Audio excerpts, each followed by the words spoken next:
Hai para saudara, kumaha kabarna? Damang sadena dengan saya si Otong kembali lagi di channel Ningali Film.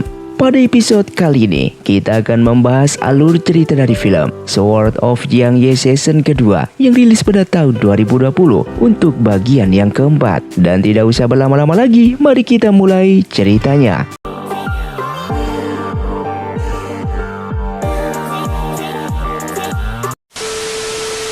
Film pun dilanjutkan dengan Hunyuan yang sudah menjadi kaisar kerajaan Tang. Namun di sana Hunyuan diperintahkan oleh Putri Liu untuk membuat sebuah puisi di waktu luangnya, dan perbuatan itu seperti dilakukan oleh mendiang ayahnya itu. Mendengar perkataan dari kakaknya itu, dengan segera Hunyuan pun langsung membuat puisi. Namun setelah selesai, puisi itu pun dibaca oleh kakaknya tersebut yang langsung mengatakan jika puisi yang dibuat oleh Hunyuan sangatlah jelek, dengan menganggap jika Hunyuan tidak berbakat membuat sebuah puisi. Mendengar kritikan pedas dari kakaknya tersebut membuat Hunyuan menjadi sangat marah.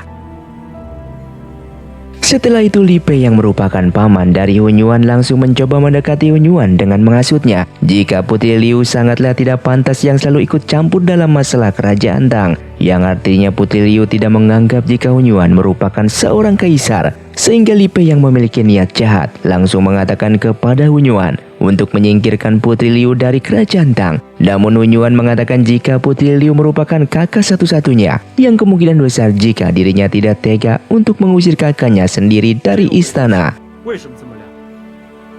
Di tempat lain, Cilau menemui Tuan Zeng yang saat ini sedang sakit. Di sana Cilau mengatakan jika seharusnya Tuan Zeng mengundurkan diri dari jabatan kerajaan Tang, dikarenakan Tuan Zeng sudah menjabat di era kekaisaran terdahulu dan posisi jabatan tersebut harus digantikan dengan orang yang baru.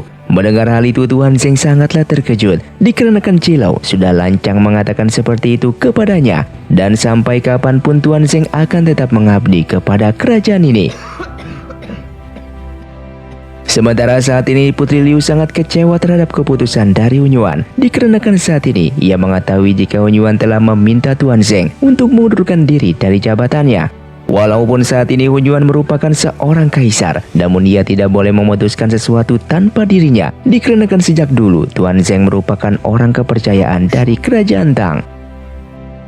Di sisi lain, terlihat Long Qing dan pasukannya sedang menuju kerajaan Yan sesuai rencana Kaisar Yan. Dan Kaisar kerajaan Yan yang menyadari jika Long Qing sebentar lagi akan datang ke sana, dengan segera ia pun langsung memerintahkan Ming Qi untuk memberikan sebuah surat kepada Putri Liu bahwa kerajaan Yan saat ini akan diserang oleh pasukan Long Qing, sehingga mereka meminta pasukan elit dari kerajaan Tang untuk membantu kerajaan Yan dan melawan pasukan dari Long Qing. Yang ternyata semua ini hanyalah sebuah jebakan dari Kaisar Kerajaan Yan agar ia bisa menghabisi pasukan elit dari Kerajaan Tang, dikarenakan ia menganggap pasukan elit Kerajaan Tang sangatlah kuat dan akan menyulitkan mereka untuk menghancurkan Kerajaan Tang nantinya.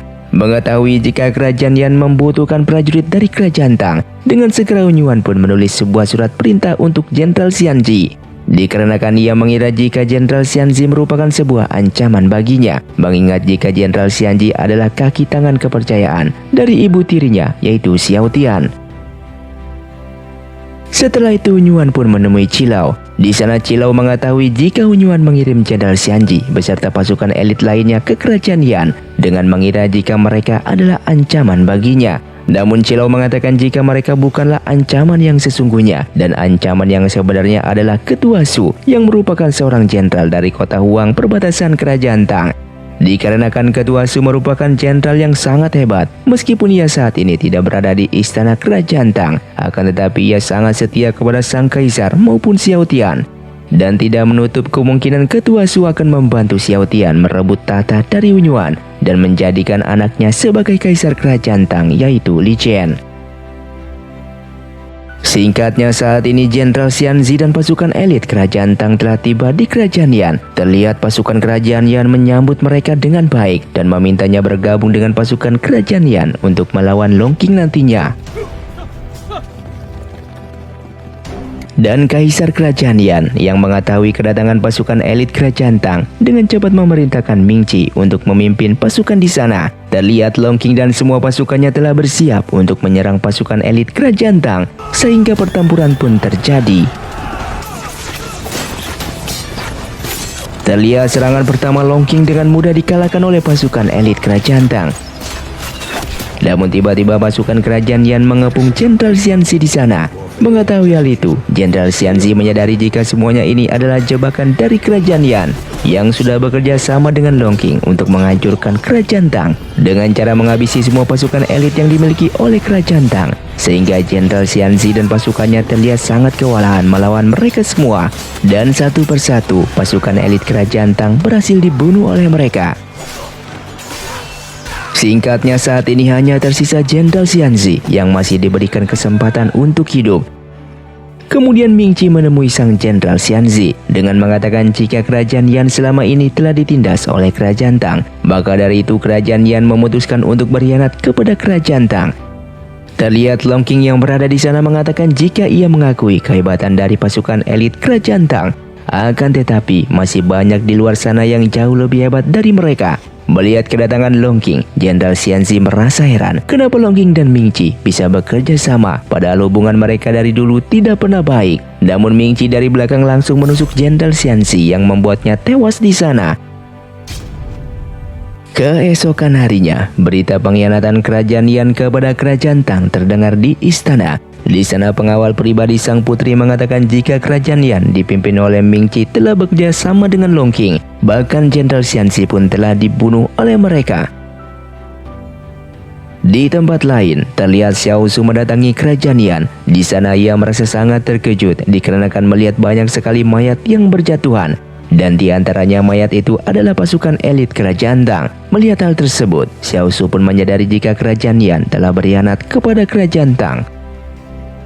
Sementara saat ini sang kaisar kerajaan Yan yang bersama Ming Qi dan Long King sedang merayakan keberhasilannya mengalahkan pasukan elit kerajaan Tang. Kemudian Long King meminta izin kepada ayahnya untuk pergi ke bagian timur kerajaan Tang dan berniat menyerang pasukan yang berjaga di sana agar pertahanan kerajaan Tang semakin lemah. Singkatnya, Xiao Su pun mendatangi istana kerajaan Yan. Terlihat ia hanya seorang diri tanpa membawa pasukan sama sekali. Yang ternyata kedatangannya langsung disambut oleh Ming Qi dengan mengatakan jika ia memang berniat untuk membunuhnya. Kemudian Ming Qi pun memberikan perintah pasukannya untuk membunuh Xiao Su dan pertarungan pun terjadi di sana. Terlihat Xiao Su dengan mudah mengalahkan mereka semua meskipun ia hanya seorang diri. Ming Qi yang berniat menyerangnya langsung ditebas oleh Xiao Su menggunakan pedangnya yang membuatnya pingsan di sana. Setelah mengalahkan mereka semua, tiba-tiba kaisar kerajaan Yan menemui Xiao Su. Ia pun mengatakan jika kerajaan Tang saat ini telah diambang kehancuran dikarenakan pasukan elit kerajaan Tang berhasil dikalahkan dan saat ini tidak ada lagi yang bisa melindungi kerajaan Tang. Kemudian tanpa basa-basi Xiao Su pun langsung menyerang kaisar kerajaan Yan dan menewaskannya di sana. Keesokan paginya, Putri Liu mengadakan rapat di istana kerajaan Tang. Ia mengatakan kepada semua yang ada di sana jika Jenderal Xianzi telah tiada. Dan saat ini ia yang akan menggantikan posisi Jenderal Xianzi sebagai penyusun strategi perang kerajaan Tang, meskipun harus mengorbankan nyawanya. Singkatnya, Ketua Su pun menemui Xiao Tian dengan mengatakan jika Hunyuan kini telah menjadi kaisar kerajaan Tang dan tidak menaati wasiat dari sang kaisar terdahulu. Mendengar hal tersebut, Xiao Tian sangatlah marah dan ia pun menyadari jika semuanya ini pasti perbuatan dari Putri Liu, sehingga ia pun berniat untuk kembali ke kerajaan Tang. Di tempat lain di Kuil Siling, saat ini telah mengetahui jika kerajaan Yan telah berhasil mengalahkan pasukan elit kerajaan Tang. Di sana Jenderal Kuil Siling meminta Cumo untuk segera menyerang kerajaan Tang dikarenakan saat ini adalah waktu yang tepat untuk menghancurkan kerajaan Tang, sehingga Cumo pun memerintahkan semua pasukannya untuk bersiap-siap menyerang kerajaan Tang.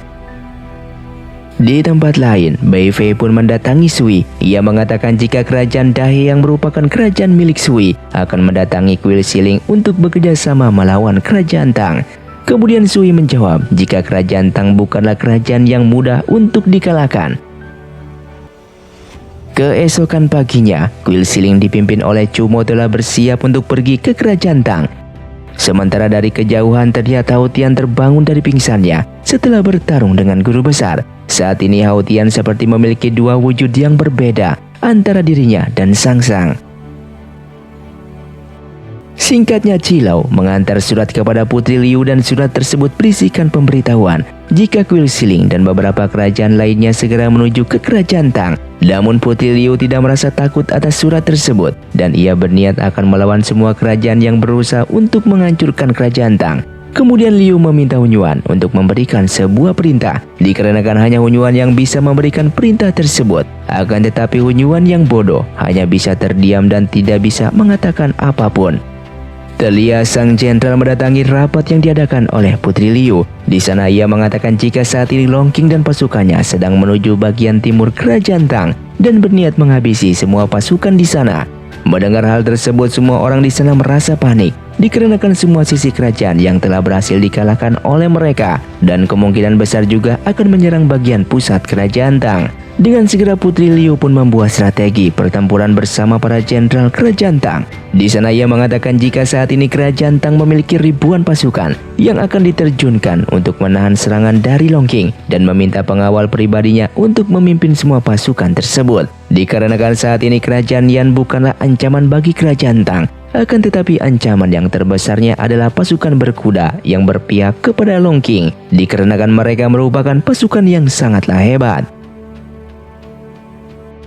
Singkatnya, Xiao Su pun mendatangi istana kerajaan Tang dengan mengatakan kepada Putri Liu jika ia ingin meminta surat tugas dalam pertempuran melawan Long Qing di wilayah timur kerajaan Tang. Lalu sang putri dengan berat hati mengizinkannya untuk memimpin sebagian pasukan ke wilayah timur kerajaan Tang untuk melawan Long Qing beserta pasukannya.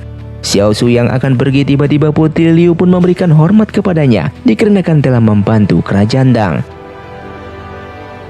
Di tempat lain, ternyata jarum ajaib milik Master Tao yang berguna untuk melindungi kerajaan Tang berada di hutan perguruan. Terlihat semua murid guru besar menjaga jarum tersebut, dikarenakan mereka tidak akan membiarkan jarum itu jatuh ke tangan orang yang salah.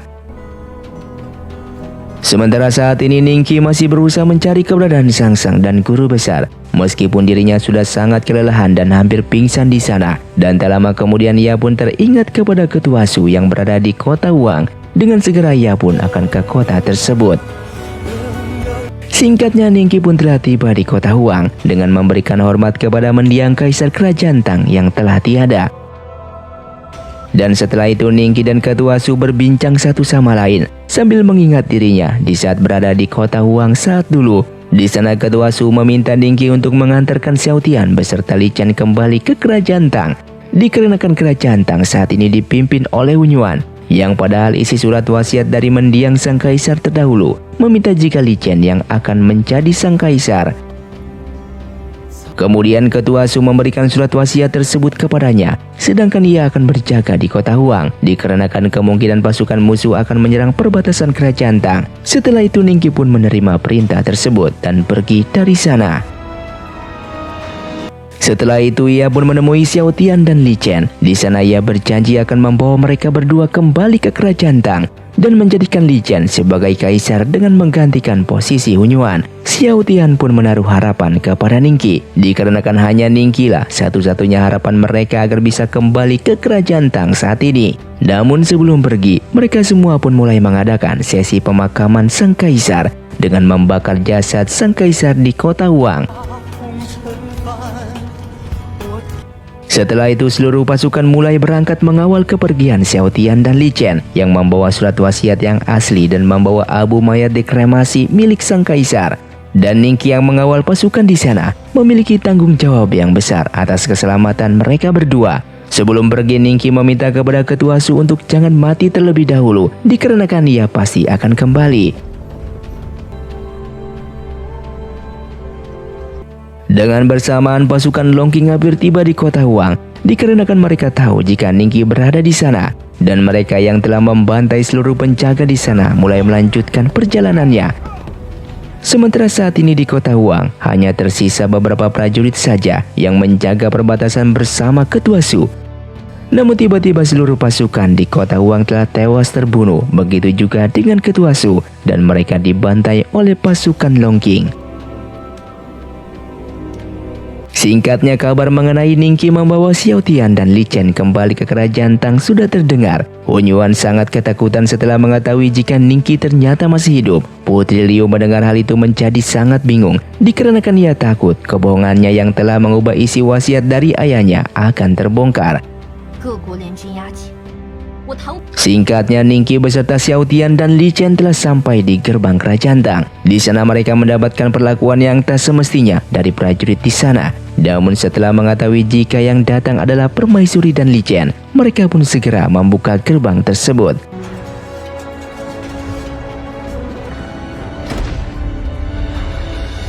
Setelah itu, salah satu prajurit memberikan informasi jika Ningki membawa Xiao Tian dan Li Chen menginap di rumah Tuan Zeng. Hunyuan yang mendengar hal itu memberikan perintah untuk membunuh Xiao Tian dan Li Chen di sana. Di tempat lain, di rumah Tuan Zeng, ia beserta yang lainnya memberikan hormat kepada permaisuri dan Li Chen dan menyuruh mereka berdua untuk masuk ke dalam. Sedangkan saat ini Hunyuan memiliki rencana lain untuk menyingkirkan Ningki, dan Ningki di saat itu dipanggil ke istana yang langsung disambut oleh Putri Liu. Di sana Ningki langsung menceritakan tentang mengenai masalah Putri Liu yang sudah mengubah isi wasiat dari mendiang kaisar terdahulu. Ia pun mengatakan apa yang dilakukan Liu merupakan kesalahan yang terbesar sepanjang sejarah dan bisa dihukum mati. Liu pun mengatakan ia terpaksa melakukan itu supaya kerajaan Tang tidak jatuh ke tangan permaisuri ibu tirinya tersebut. Kemudian Ningki pun menjelaskan jika kerajaan Tang bukanlah milik keluarga kaisar atau Putri Liu, melainkan milik guru besar. Dan penerus kerajaan Tang yang sebenarnya adalah murid-murid dari guru besar di hutan perguruan. Namun murid dari guru besar tidak memiliki niat untuk mengendalikan ataupun memimpin kerajaan Tang. Maka dari itu mereka semua harus menghargai keputusan sang kaisar terdahulu yang memberikan wasiat untuk menjadikan Li Chen sebagai penerus kerajaan Tang. Namun di sini Putri Liu tetap bersikeras jika Hunyuan yang harus menjadi kaisar kerajaan Tang. Terlihat pasukan Hunyuan mendatangi kediaman Tuan Zeng. Di sana mereka berniat untuk membunuh Xiao Tian dan anaknya atas perintah dari Hunyuan. Tuan Zeng yang menyadari dari kedatangan mereka dengan cepat mengatakan kepada Xiao Tian jika saat ini kediamannya telah dipenuhi pasukan kerajaan Tang yang diutus oleh Hunyuan. Mendengar hal tersebut, Xiao Tian berniat akan melawan mereka semua dengan menggunakan kekuatan sukumu yang ia miliki. Namun Tuan Zeng mencoba menahannya agar tidak menggunakan kekuatan tersebut, dikarenakan tidak ada yang boleh mengetahui identitas asli dari Xiao Tian yang merupakan dari sukumu. Di tempat lain, Hunyuan berencana membunuh Ningki dan Putri Liu dengan cara memasukkan racun ke dalam teh yang diberikan kepada mereka. Namun Ningki yang menyadari akan hal itu berniat untuk berpura-pura pingsan di sana dengan membiarkan Putri Liu yang saat ini keracunan. Tak lama kemudian Hunyuan pun datang menemui mereka. Putri Liu yang melihat kedatangan Hunyuan menjadi sangat marah dikarenakan ia menyadari jika Hunyuan yang telah meracuni dirinya. Di sana Hunyuan mengatakan jika ia akan menghabisi siapa saja yang berusaha untuk merebut kekuasaannya meskipun ia harus mengorbankan kakaknya sendiri. Mendengar hal itu, Putri Liu pun merasa tidak percaya jika adik kandungnya sendiri akan melakukan hal keji seperti itu. Dan ia sangat menyesal dikarenakan telah menjadikan Hunyuan sebagai kaisar kerajaan Tang. Namun tiba-tiba Ningki terbangun dari pingsannya. Melihat hal itu Hunyuan merasa terkejut dikarenakan ia menganggap jika Ningki sudah mati. Tanpa berpikir panjang, Ningki pun langsung berniat untuk membunuh Hunyuan di sana. Namun tiba-tiba Hunyuan memberikan penawar racun kepada Liu. Di sana Liu juga memohon kepada Ningki agar tidak membunuh Hunyuan dan ia berjanji akan mengakui semua kesalahan mereka di depan rakyat kerajaan Tang. Mendengar hal tersebut, Ningki pun kembali memasukkan pedangnya dan pergi dari sana. Singkatnya, Ningki yang mengetahui pasukan Hunyuan yang berada di kediaman Tuan Zeng. Dengan segera ia akan membunuh mereka di sana. Setelah itu Ningki pun menemui Xiao Tian dan Li Chen. Di sana Ningki mengatakan jika ia akan membawa mereka kembali ke istana kerajaan Tang.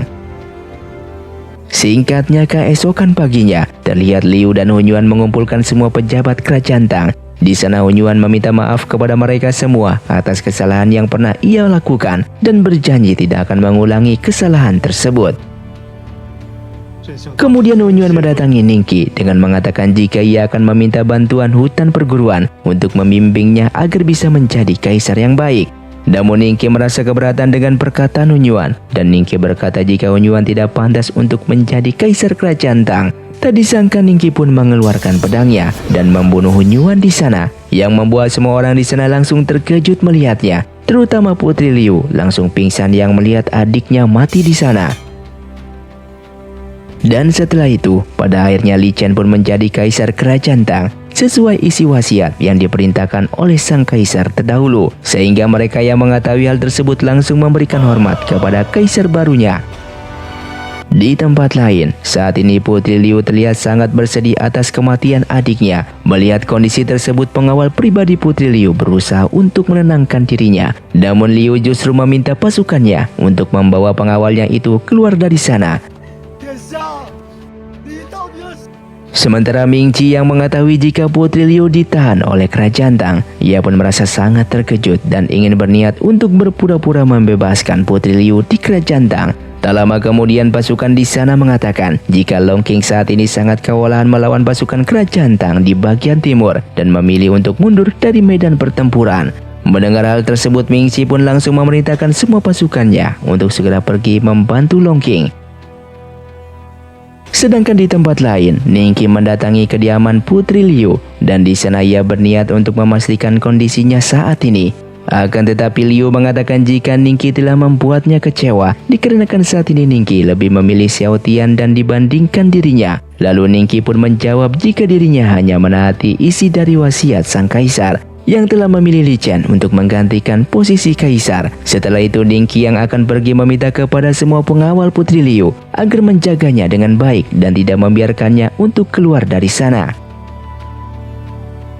Di kuil Siling, saat ini Cumo yang mengetahui kekacauan di kerajaan Tang dengan cepat meminta semua pasukannya untuk bersiap dan segera pergi menyerang kerajaan Tang, dikarenakan ia menganggap jika saat ini adalah waktu yang tepat untuk menghancurkan kerajaan Tang. Di tempat lain, terlihat Yang Lu mendatangi pavilion kuil Siling berniat untuk membebaskan Sui di sana, dan ia juga menyampaikan jika saat ini Cumo dan semua pasukan yang akan menyerang kerajaan Tang dan meminta Sui untuk membantu kerajaan Tang. Terlihat Yang Lu berusaha menghancurkan segel di sana, namun ia tidak cukup kuat untuk menghancurkan segel tersebut.